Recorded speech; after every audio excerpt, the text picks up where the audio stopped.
2, 1. Hello and welcome to GV's Art of Theater class. We're going to have a conversation today about The Greatest Showman. If you have not seen this musical, you are missing out for sure. All of us here in this class, we love this movie.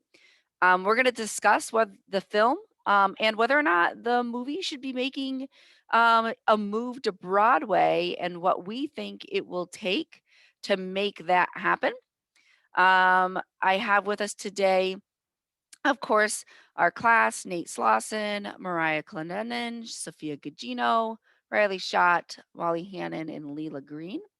And we're going to discuss this. We have so much to say. It's going to take us 2 episodes to tell you all about this. So I'm going to hand this off to Nathan. And we are without our tech person today, so we're going to do the best we can. So Nathan, take it away. Hi, so I'm here to give you the boring exposition of our presentation, basically just the history. I'm going to tell you who P.T. Barnum is.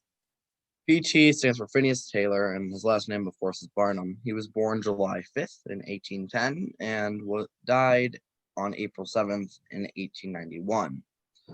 Now, P.T. Barnum, his rise to fame, he started the oh gosh, I've already forgotten.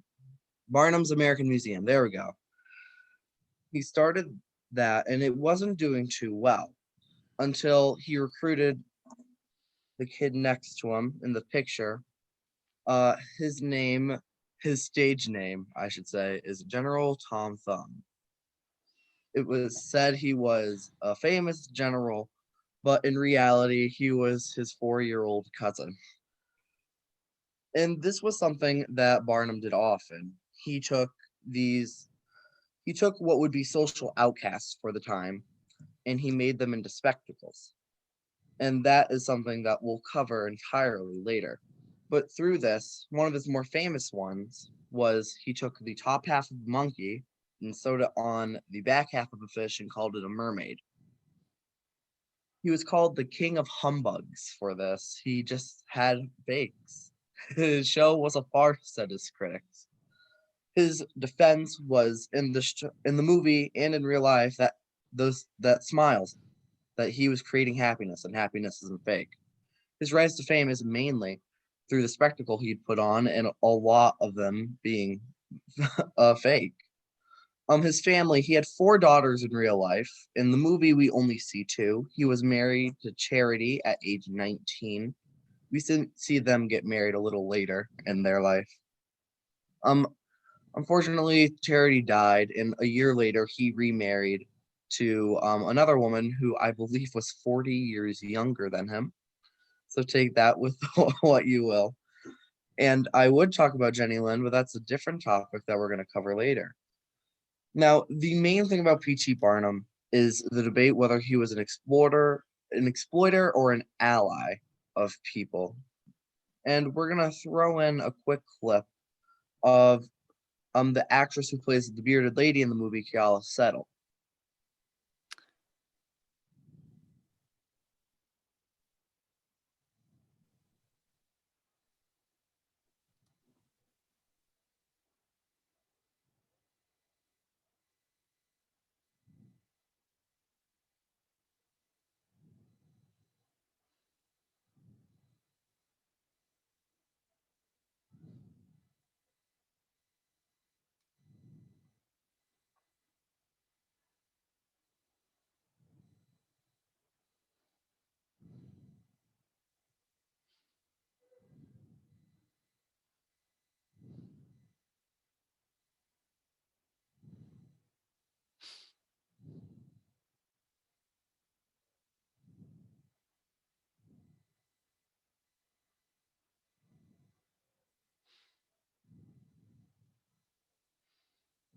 I get chills every time I watch that video.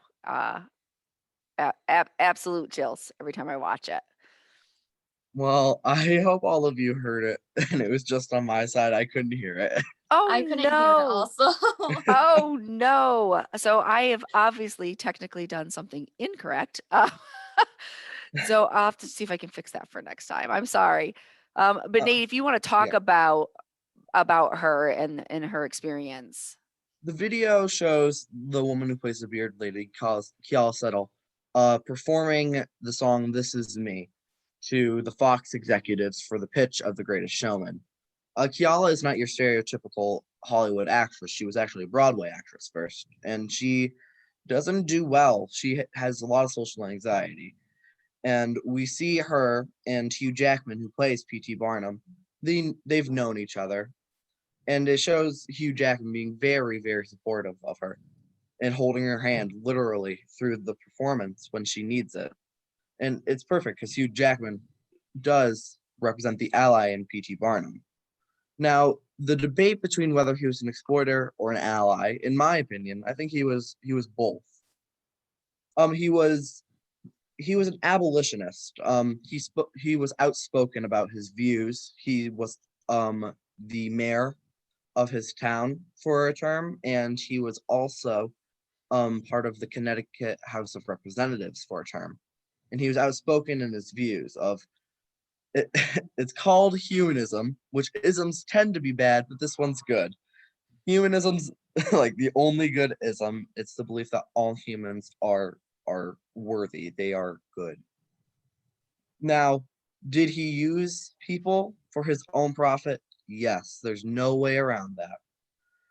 But what he was doing for his time was incredible. This was the time of the Civil War, you have to realize. And now, of course, Barnum's famed circus, he didn't start until he was 60 years old, which a lot of people just don't know. He was quite old when he started his circus.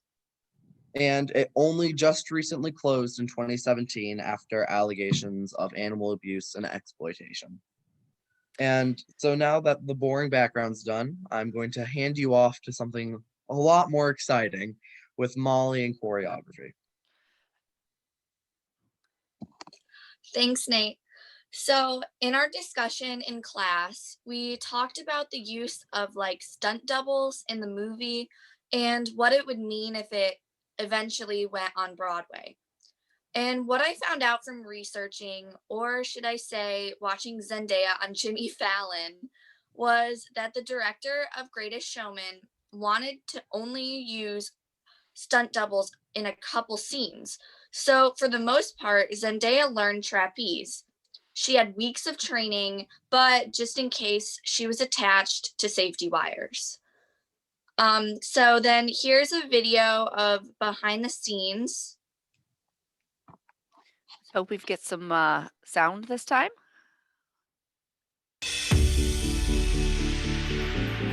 Day one. Do we hear sound this time, guys? Yes. Perfect. This was some of the most technical choreography I've ever attempted. It's not working. Hold on. One more time. We just rehearsed and rehearsed over and over. You think you're ready for it, and then you show up and you're like, there's just a meltdown. It's mental meltdown. We were working so hard, and we're always like, no, another take. We want to do it again. We want to get it right.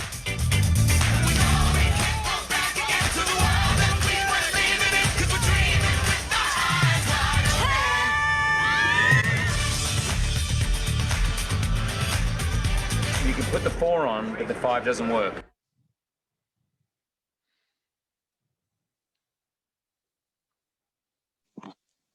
Okay, so Zendaya mentioned that while they were filming, there were multiple takes due to like messing up or accidentally slamming into each other.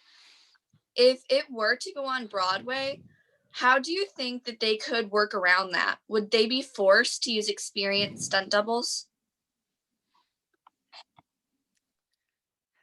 That's a great question. I think about all of you and your experiences in Newsies, right? So Molly, you took tap, right? And so when we did that tap scene, we worked to your strength and those dancers who knew how to tap. Nathan, we would make sit on a table, right? Same with Sophia, Sophia knew how to tumble, and so she could tumble. And again, even though Nathan was one of the leads, we just moved him to the background watching it. So is it possible to do something like that, or do you have to cast Zendaya's character as somebody who can actually be a trapeze artist? If I was in charge of like casting, I would definitely pick someone who can sing and do it, because I feel like watching the like trapeze was really cool and then hearing it was also cool. So I feel like it would be better with someone who can sing and do the stunts. Yeah, but then also, I mean, I obviously have no experience with that, but singing while you're also doing the trapeze would probably pose a very difficult scenario for most people, that you might also have to think about who's singing what parts and cast that differently and with the music and the stunts.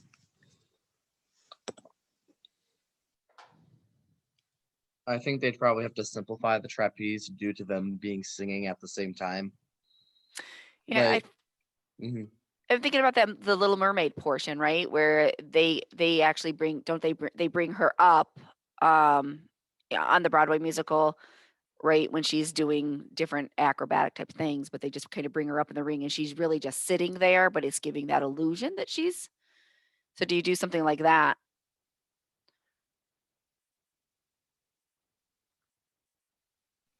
I feel like they'd have to simplify down a lot of the dances, and especially the trapeze and dangerous stunts. I just feel like they'd probably have to simplify it just so they can do it properly.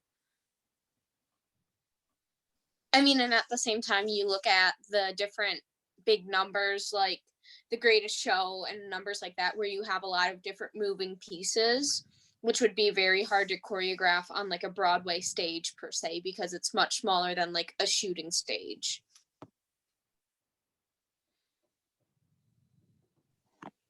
Okay, so my section's done. Sophia, you can take it away.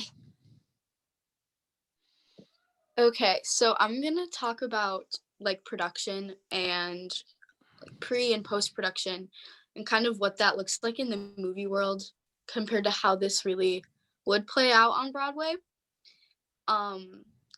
So one of the biggest differences I would say is the cameras. So on a movie, they have the ability to show the audience what they want them to see with different types of shots, whether it be like a close up or a wide angle, that they can show them what the audience should be seeing, where on Broadway, you can see the entire stage and the different pieces of movement that sometimes directors don't always want to show, which I think has a big difference if it were to play out on Broadway.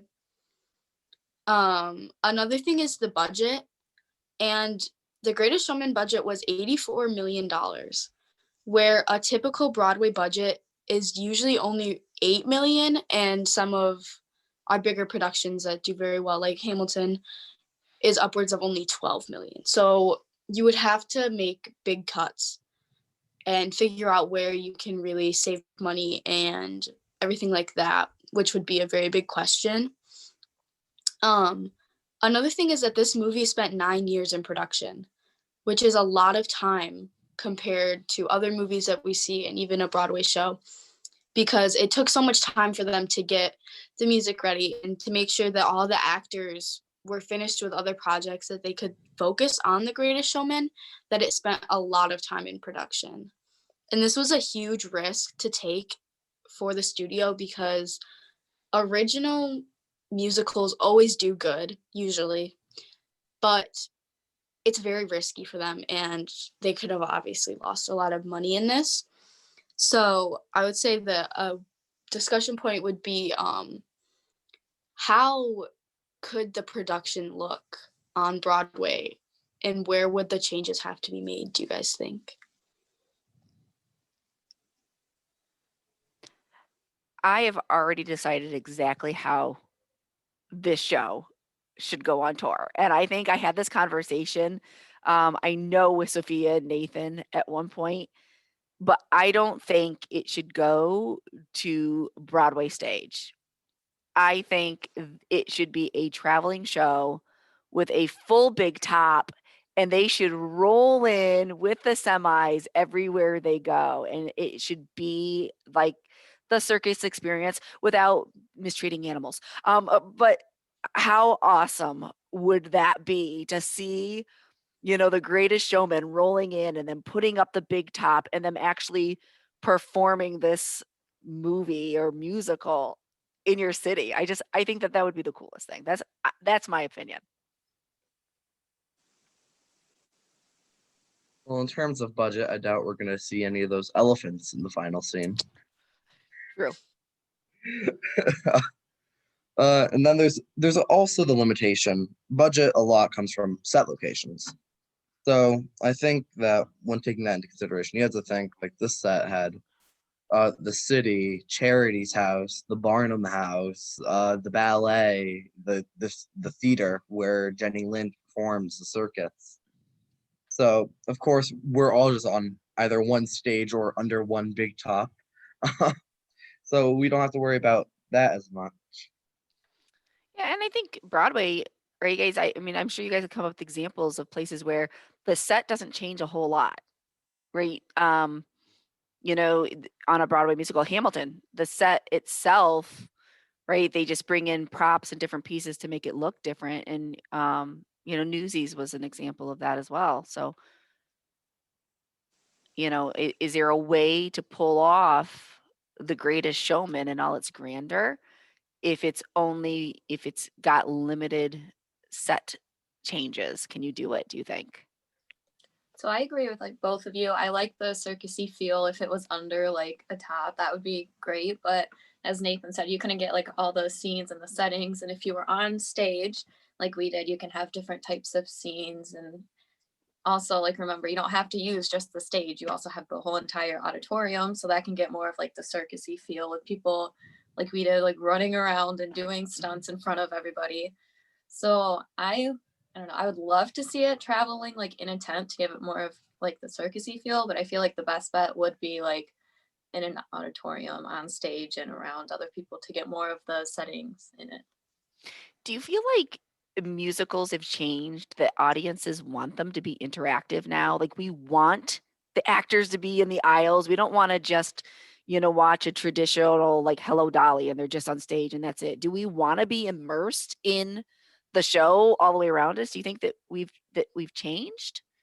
As I someone who had definitely one of like the it bl- like that. as someone who had one of the blue men spit chewed food into his hand, yes, that was an experience. I didn't like that one.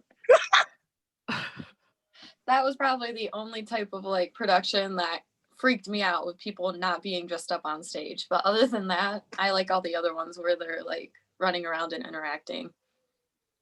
I remember even when I went to see Cats, when I was young, they came down the aisles, but they snuck down so quiet.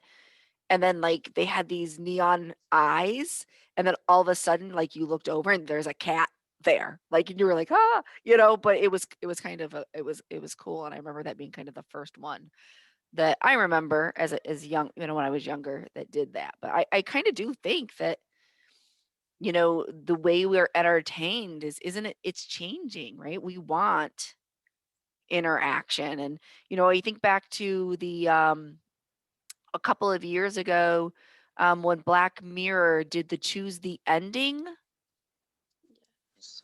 Do you guys remember what I'm talking about? What was that called?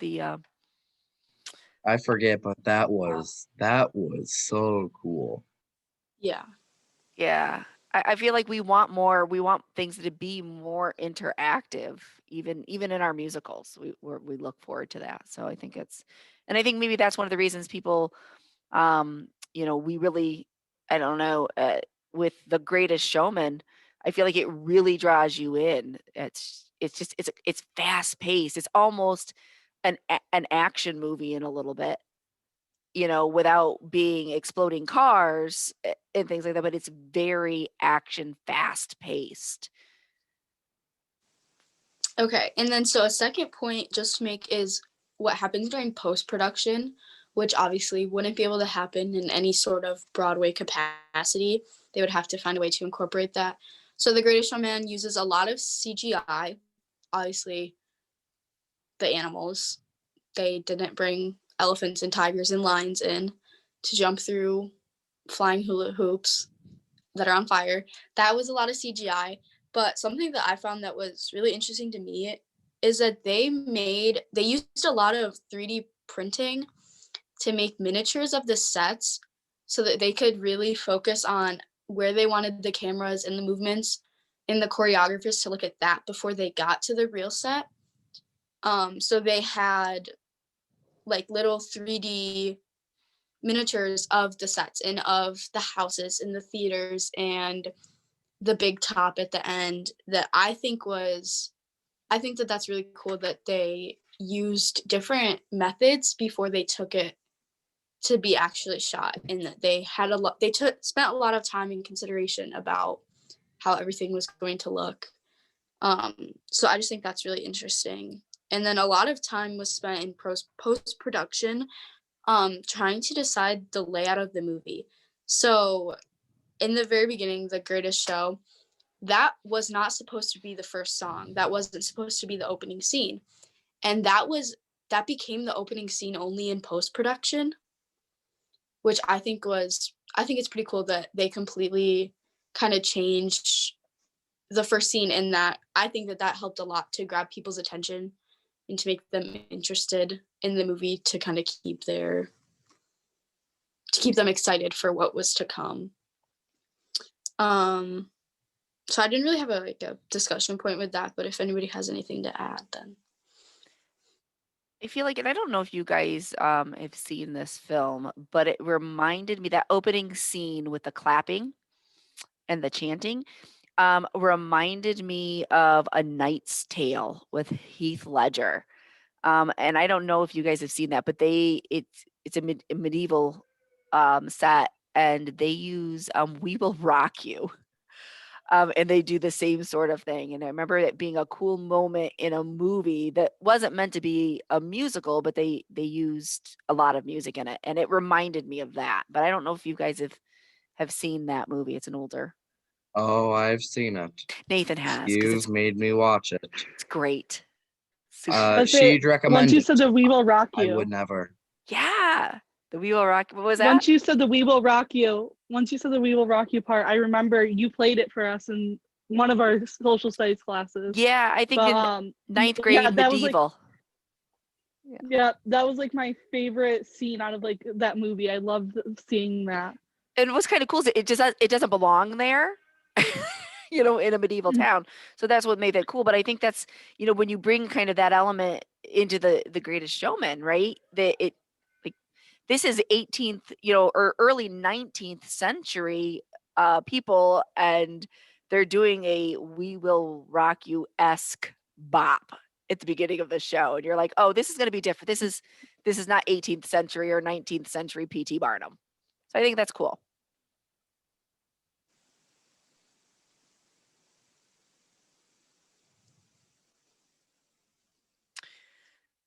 So I think those were our three topics. So we moved along pretty well. I'm impressed with us. Um, I wanted to go back and touch on a little bit before we go today is the fact that there's so much controversy around P.T. Barnum. Is he a good guy? Is he a bad guy? Right? He's an abolitionist, but yet he bought a slave for his show to be, the oldest woman was George Washington's nursemaid, and made up stories, was he an exploiter? Was he an ally?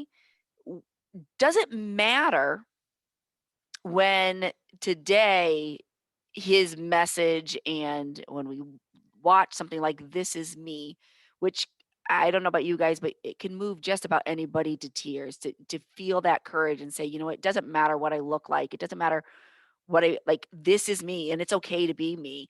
Does it matter that P.T. Barnum had those exploitation sides to him?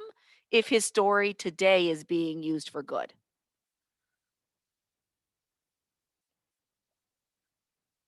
Well, I think it's important because history always repeats itself, and that I think that if we don't learn from him now, somebody else will do not necessarily like bad things, but would use like the same techniques, which I think shouldn't really happen at all.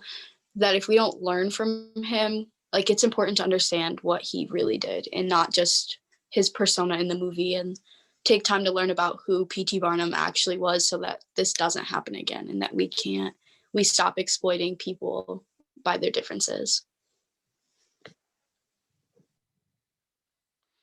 I I think mean, that I think that we had a conversation similar to this with Hamilton and the people of color cast depicting the slave owners and stuff.